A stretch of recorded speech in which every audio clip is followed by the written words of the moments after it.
Bonjour à tous, j'espère que vous allez bien. Je suis ravi de vous retrouver aujourd'hui pour un nouvel épisode des Scientific Day. Dans l'épisode d'aujourd'hui, on va parler des relations qui peuvent exister entre le port de vêtements compressifs et la performance en endurance. Plus précisément, je vais vous présenter une série d'études qui sont relativement robustes, en tout cas que moi j'ai trouvé plutôt robustes, qui se sont intéressées à évaluer dans quelle mesure le port de vêtements compressifs, différents types de vêtements compressifs, pouvaient participer à la performance en endurance, pouvaient avoir un effet qu'on appelle ergogénique ou pas. Depuis plusieurs années, plusieurs marques ont proposé des vêtements compressifs pour le trail et la course à pied. Cependant, l'utilisation de la compression ne vient pas à l'origine du domaine du sport. En réalité, les vêtements compressifs ont tout d'abord été développés et utilisés en médecine, à des fins médicales, avec des applications qui avaient pour objectif de prévenir différents problèmes de santé, comme les œdèmes, les embolies pulmonaires ou encore faciliter le traitement de plaies compliquées ou d'ulcères veineux. D'ailleurs, à l'origine, si maintenant vous cherchez des vêtements compressifs, le premier endroit où on peut en trouver, c'est en pharmacie, avec ce qu'on appelle les classiques bas de contention. La première question à laquelle je souhaite répondre dans cet épisode, c'est en fait qu'est-ce que c'est qu'un vêtement compressif? Puisqu'il en existe beaucoup de différents, avec plein de caractéristiques particulières, qui peuvent en fait créer de réelles différences. Alors, il existe de nombreux types de vêtements avec compression. On retrouve par exemple les bas compressifs, comme les manchons de mollet ou les quads pour les cuisses, ou les full legs qui vont couvrir toute la jambe. On peut aussi retrouver parfois des vêtements compressifs qui s'appliquent sur le haut du corps, comme par exemple des t-shirts ou des manches longues. Un aspect crucial qui caractérise des vêtements compressifs, c'est la pression appliquée. En effet, tous les textiles avec compression n'appliquent pas la même force, n'appliquent pas la même pression. Dans le domaine médical, la compression est divisée en 4 classes en fonction de la pression, mesurée en millimètres de mercure. La catégorisation la plus utilisée est la suivante. Classe 1, pression légère, c'est-à-dire entre 10 et 15 mm de mercure de pression. Classe 2, pression moyenne, entre 15 et 20 mm de mercure. Classe 3, pression forte, entre 20 et 36 mm de mercure. Et classe 4, pression qu'on va appeler extrême, c'est très rare, c'est très rarement utilisé, mais c'est une pression qui dépasse les 36 mm de mercure. Un autre point important pour caractériser un vêtement compressif, ça va être sa taille et sa forme. Un vêtement compressif peut avoir une coupe droite, c'est-à-dire linéaire, ou une coupe profilée, c'est-à-dire avec des courbures à certains endroits. La coupe va induire des pressions différentes à des points clés du membre ciblé. Malheureusement, quand on veut acheter un vêtement compressif, il y a peu d'informations qui sont rapportées sur ce sujet. Donc il faut surtout regarder le textile et essayer de savoir s'il est d'une forme ou d'une autre. Et enfin, la compression peut être homogène, c'est-à-dire la même pression partout, ou alors elle peut être ce qu'on appelle progressive ou graduée, c'est-à-dire une pression différente, croissante ou décroissante le long du membre. Par exemple, une pression graduée sur un compressif de jambe va être une forte pression en bas au niveau de la cheville et une pression un petit peu moins marquée au fur et à mesure qu'on remonte le long de la jambe jusqu'en haut de la cuisse. Cette fois, concernant la compression linéaire ou graduée, progressive, il est plus courant de retrouver des informations sur ce point. Dans le monde du sport, la compression a été introduite avec l'objectif d'améliorer de nombreux aspects de la performance. On peut voir très souvent des coureuses et des coureurs sur route ou en trail à différents niveaux de performance, que ce soit des élites ou des coureurs lambda, porter ce type de vêtements à l'entraînement et en compétition. Par exemple, si vous prenez les finishers, les arrivants de l'UTMB, vous verrez une quantité, ou de la Diagonale des Fous, vous verrez une quantité de personnes qui portent des vêtements compressifs considérable. Pour confirmer ou infirmer les effets ergogéniques de ces vêtements, c'est-à-dire les améliorations de la performance supposées à travers l'utilisation de vêtements compressifs, plusieurs études ont été conduites. La plupart d'entre elles ont été réalisées dans des domaines comme dans les sports d'endurance, dans le sport de force ou de vitesse. Dans l'épisode d'aujourd'hui, je vous propose qu'on s'intéresse uniquement à ce qui nous parle de manière générale, à savoir les études menées dans le cadre de l'endurance, de la course à pied et du trail. Pour cet épisode, j'ai beaucoup de chance, j'ai un immense avantage, c'est que la littérature contient énormément d'études sur le sujet, sur l'utilisation des compressifs et leurs conséquences sur les performances en endurance. Il y a vraiment beaucoup d'équipes de chercheurs qui ont évalué si porter des vêtements compressifs améliorait les performances en endurance ou pas. D'ailleurs, si ça vous intéresse, en français, vous pouvez retrouver au moins 2 ou 3 thèses rédigées sur le sujet. Pour discuter de tout ça, dans l'épisode d'aujourd'hui, je vais m'appuyer sur 4 articles que j'ai trouvés particulièrement intéressants. Il y aura une revue de littérature publiée en 2011, 2 méta-analyses publiées en 2016 et en 2018, c'est-à-dire une agrégation de plusieurs études pour essayer de conclure sur un effet général, un effet méta-analytique, une fois toutes les études condensées, et un essai contrôlé randomisé publié en 2020 que je trouve va compléter les informations que je fournis juste avant. Allez, je vous propose qu'on passe directement sur le premier article de cet épisode. La première étude dont je vais vous parler, c'est la revue de littérature de McCrae et collaborateurs publiée en 2011. Je trouve cette revue de littérature particulièrement impressionnante sur les vêtements compressifs parce qu'elle a cherché à s'intéresser autant à des études sur le côté performance que sur le côté récupération.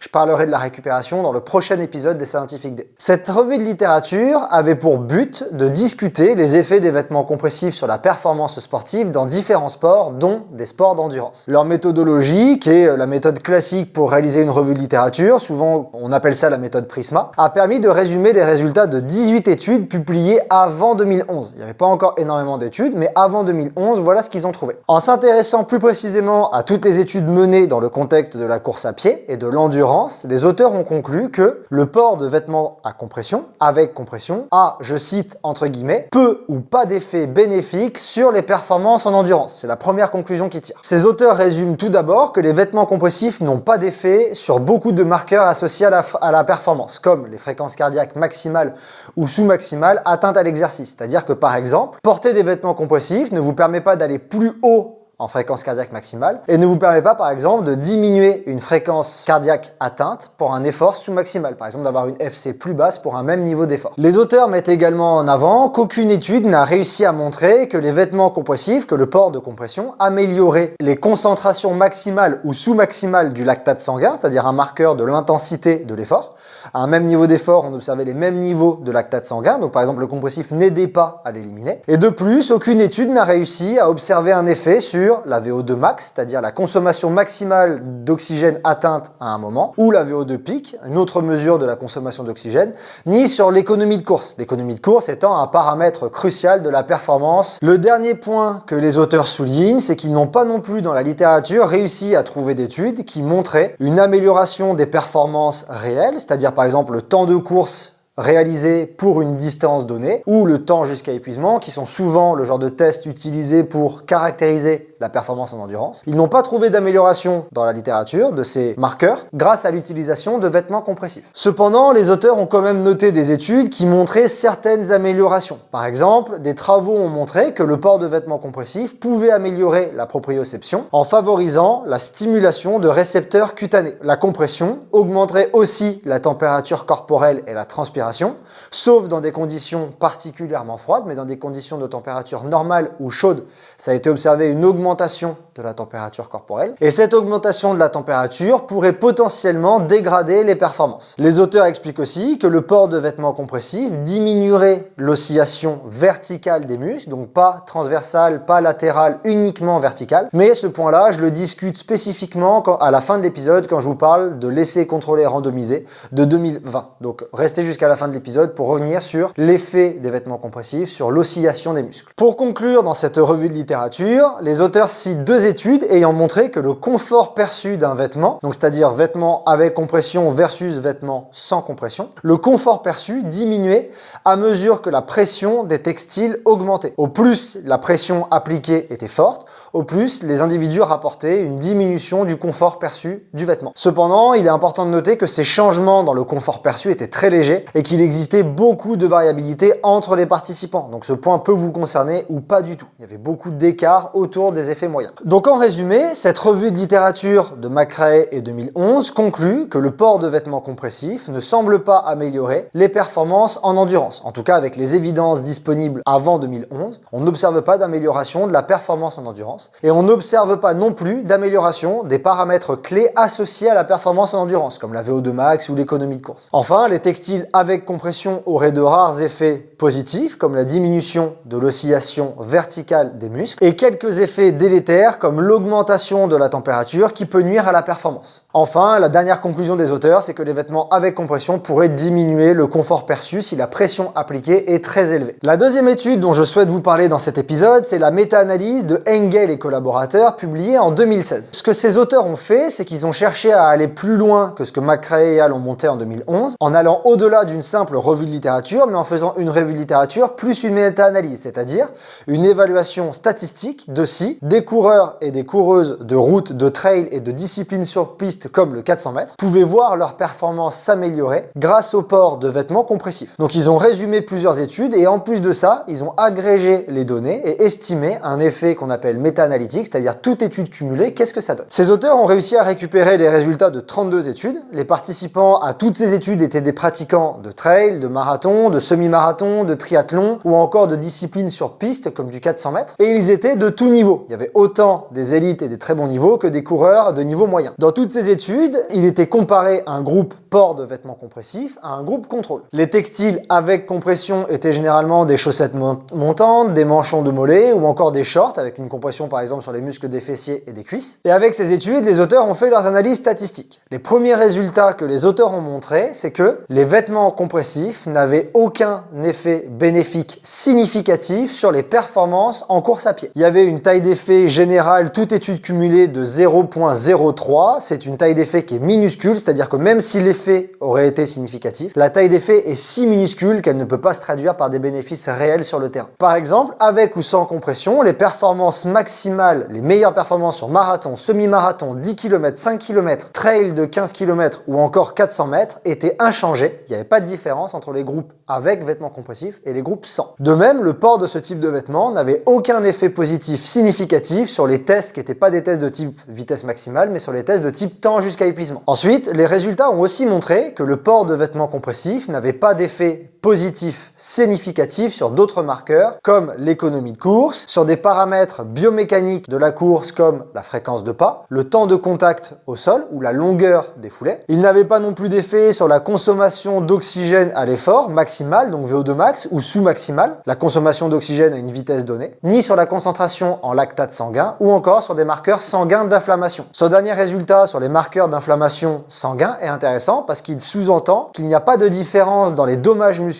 entre avec le port de vêtements compressifs et sans port de vêtements compressifs. Le seul effet positif et significatif identifié dans cette méta-analyse en faveur de la compression concerne un moindre effort perçu pendant l'exercice, avec une taille d'effet de 0,28, c'est-à-dire que les personnes qui portaient des vêtements compressifs avaient l'impression que l'effort était plus facile, comparativement à des personnes qui ne portaient pas de vêtements compressifs. Donc c'est un effet purement sur le plan psychologique. En résumé, et grâce à plus de 30 études regroupées dans cette méta-analyse, l'article de Engel et collaborateurs en 2016 met en avant que l'utilisation de vêtements compressifs n'améliore aucun paramètre associé à la performance en course à pied ou en trail. La compression n'engendrerait pas non plus de bénéfices sur les performances elles-mêmes, ni en course à pied, ni en trail, ni sur piste. Cependant, la compression aurait un effet psychologique et réduirait l'effort perçu, la perception d'à quel point l'effort est difficile et compliqué et fatigant. Le premier graphique que je vous fais apparaître là maintenant à l'écran, c'est justement le résumé des résultats de Engel et collaborateurs en 2016.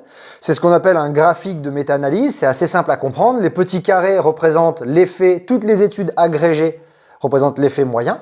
Les petites moustaches autour du carré représentent l'intervalle de confiance, autour de l'effet moyen, c'est-à-dire la variabilité générale qu'il y avait à travers toutes les études qui ont été agrégées. Si les petites moustaches autour du carré croisent l'axe vertical, ça veut dire que l'effet n'est pas significatif, ça croise le zéro représentant aucun effet. Et à l'inverse, si un carré et ses moustaches est complètement à droite ou complètement à gauche et ne croise pas l'axe vertical, cela veut dire qu'il y a un effet positif en faveur de la compression si le carré est à droite, négatif en défaveur de la compression si le carré est à gauche. Comme vous pouvez le voir sur ce graphique-là, la performance en course à pied, le temps jusqu'à épuisement, la consommation maximale d'oxygène ou sous-maximale d'oxygène, l'économie de course, les paramètres biomécaniques, les concentrations en lactate sanguin, bref, tous ces marqueurs-là ont un effet moyen avec des petites moustaches qui croisent l'axe du zéro, c'est-à-dire qu'il n'y a pas d'effet significatif en faveur de la compression. Comme vous pouvez le voir également sur ce graphique tout en bas, la perception d'effort est complètement à droite et les petites moustaches autour de l'effet moyen ne croisent pas le zéro, c'est-à-dire qu'il y a un effet, toute étude cumulée, positif en faveur de la compression. La compression diminuerait l'effort perçu. La troisième étude dont je vous parlais dans cet épisode, c'est la méta-analyse de Da Silva et collaborateurs publiée en 2018. Cette méta-analyse s'est posée une question très similaire à celle de Engel et collaborateurs publiée en 2016. Ils ont juste pu regrouper plus d'études puisqu'il s'était écoulé 2 ans de plus entre les publications. Donc probablement 2-3 ans de plus sur le projet. Les auteurs ont voulu explorer les relations entre le port de vêtements de compression sur les membres inférieurs spécifiquement, donc tout membre supérieur exclu, et la performance sportive dans des efforts plutôt intenses en endurance. Pour aller plus loin, ils ont fait deux types d'analyses. Ils ont d'abord évalué si la compression améliorait des paramètres souvent associés à la performance, comme la consommation maximale et sous-maximale en oxygène, les concentrations en lactate sanguin ou encore l'effort perçu, et ils ont également évalué l'effet de la compression sur la performance elle-même. Après une recherche minutieuse qui correspond aux règles d'or pour faire une revue de littérature et une méta-analyse dans la littérature, les auteurs ont identifié 23 études assez robustes pour être considérées et analysées de manière méta-analytique. Toutes ces études comparaient un groupe port de vêtements compressifs à un groupe contrôle, c'est-à-dire pas de vêtements compressifs. Les efforts en endurance étaient de type 10 km sur route, test incrémental jusqu'à épuisement ou encore temps jusqu'à épuisement, c'est-à-dire une vitesse donnée maintenue le plus longtemps possible. Les sujets étaient des sportifs avec un niveau de pratique moyen, mais quand même s'entraînant régulièrement. Les premières analyses statistiques ont révélé que les groupes port de vêtements compressifs n'avaient pas réalisé de performance en endurance significativement meilleure que les groupes contrôle, c'est-à-dire les groupes qui ne portaient pas de vêtements compressifs. Ce résultat de non-différence entre les groupes était valable quelle que soit la distance de course considérée. Les auteurs ont regroupé les distances en trois catégories, c'est-à-dire 50 mètres à 400 mètres, 800 mètres à 5 km et au-delà de 5 km. Et les autres analyses que les auteurs ont réalisées ont révélé que la consommation maximale et sous-maximale en oxygène, la concentration en lactate sanguin et la perception d'effort n'étaient pas non plus différentes entre les groupes port de vêtements compressifs et les groupes contrôle, les groupes qui ne portaient pas de vêtements compressifs. Donc, encore une fois, apparemment, aucun effet bénéfique de la compression. En résumé, pour cette étude de Da Silva et collaborateurs en 2018, malgré l'identification de 23 études de haute qualité robustes dans la littérature, les études n'ont révélé aucun bénéfice à l'utilisation des vêtements compressifs à l'effort, c'est-à-dire aucun effet ergogénique de l'utilisation de vêtements compressifs, que ce soit dans des efforts de trail ou de course à pied par exemple. Les performances et des facteurs physiologiques associés à la performance n'étaient pas différents entre les groupes port de vêtements compressifs et les groupes contrôle, en tout cas dans l'étude de Da Silva et collaborateurs en 2018.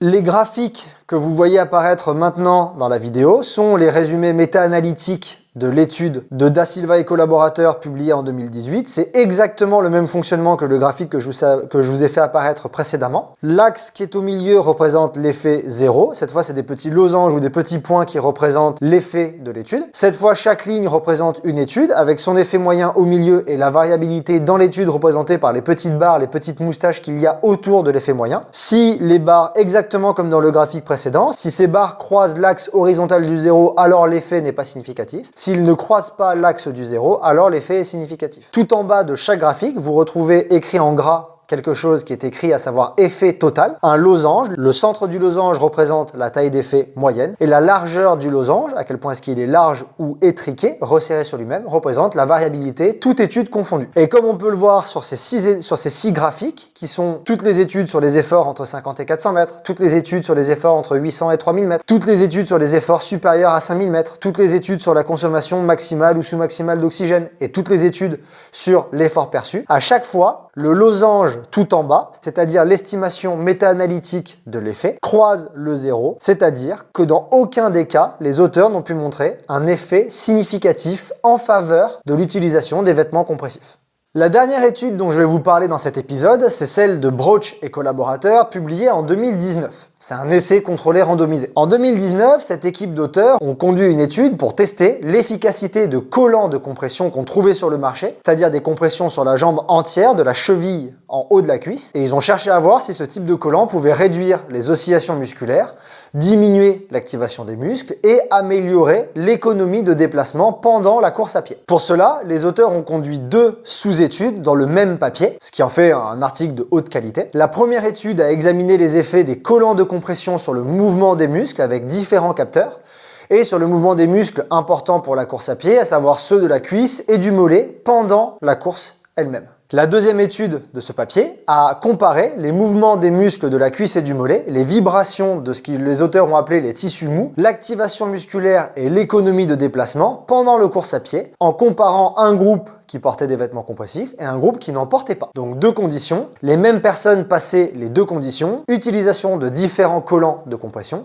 ou alors pas de collants de compression. Donc les 27 participants à cette étude ont couru sur tapis plusieurs fois, à des vitesses différentes, avec différents collants de compression disponibles sur le marché. Plusieurs marques étaient représentées. Le premier résultat intéressant de cette étude est que les collants de compression réduisent les oscillations musculaires et les vibrations des tissus mous. significativement dans les membres inférieurs et durant différentes courses à différentes vitesses sur tapis. Ces réductions dans les mouvements des muscles ont été observées à différentes vitesses, entre 8 et 15 km/h, et surtout dans des muscles clés pour la course à pied, à savoir les muscles extenseurs du genou et les fléchisseurs plantaires de la cheville, des muscles du mollet à l'arrière. Ces réductions du déplacement musculaire induites par la compression engendraient une réduction de l'activation des muscles, c'est-à-dire que les muscles s'activaient significativement légèrement moins fort. Malheureusement, aucun des effets que je viens de discuter, comme la réduction des oscillations ou la réduction de l'activation musculaire, ne s'est traduit par une amélioration de l'économie de déplacement. Les personnes, malgré une moindre activation, consommaient par exemple toujours autant d'oxygène à une même vitesse. L'économie de déplacement était équivalente entre les conditions port de vêtements compressifs et la condition contrôle. Pour résumer cette étude, le port de différents vêtements compressifs de type jambe intégrale, full leg, c'est-à-dire des collants qui prennent toute la jambe, diminuait les oscillations musculaires, les vibrations des tissus mous et les activations musculaires de muscles importants pour la course à pied et le trail. Cependant, ces effets, ces diminutions ne se traduisaient pas par des changements dans un marqueur clé de la performance en course à pied et en trail, à savoir l'économie de déplacement. À quel point vous déplacez, fournir un effort, courir, marcher, est coûteux, consomme de l'oxygène et par exemple des glucides ou pas. En conclusion, et pour répondre à cette grande question, est-ce que courir avec des vêtements compressifs peut améliorer vos performances? Les résultats de ces 4 études tendent tous, je trouve, dans la même direction.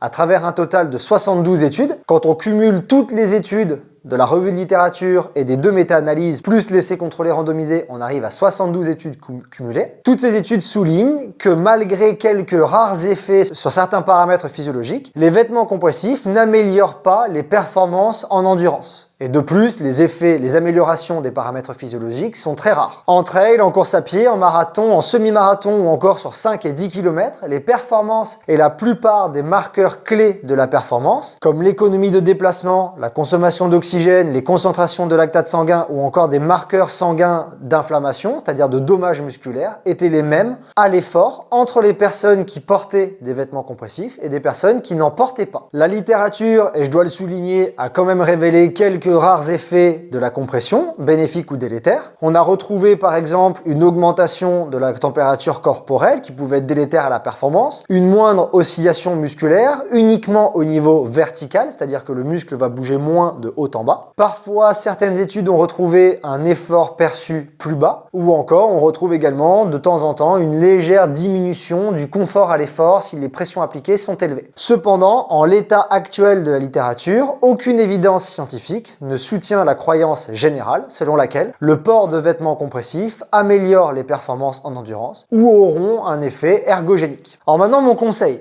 si vous êtes bien dans vos vêtements compressifs, si vous appréciez les utiliser ou si vous aimez particulièrement vos manchons ou votre short compressif, ne vous privez pas et portez-les. A l'inverse, aucune des études que j'ai citées n'a montré de dégradation significative des performances en endurance. On a quelques indicateurs qui laissent entendre qu'on pourrait avoir certains marqueurs physiologiques qui se dégradent, mais aucune étude n'a montré que par exemple la performance sur 10 km, 5 km, marathon, semi-marathon était moins bonne avec des vêtements compressifs. Néanmoins, si vous attendez une amélioration de vos performances sportives, en trail ou en course à pied par exemple, grâce à ce type de textile, si vous réalisez un achat de vêtements compressifs avec pour but de voir vos performances s'améliorer, vous risquez d'être déçu. Voilà, c'est tout pour cet épisode. J'espère que le contenu de ce Scientific Day vous a plu et vous a répondu à la question de est-ce que porter des vêtements compressifs, est-ce qu'utiliser la compression à l'effort pourra améliorer mes performances? Comme je vous le dis à chaque fois, le meilleur moyen pour soutenir mon travail et que je puisse continuer à vous proposer du contenu de qualité,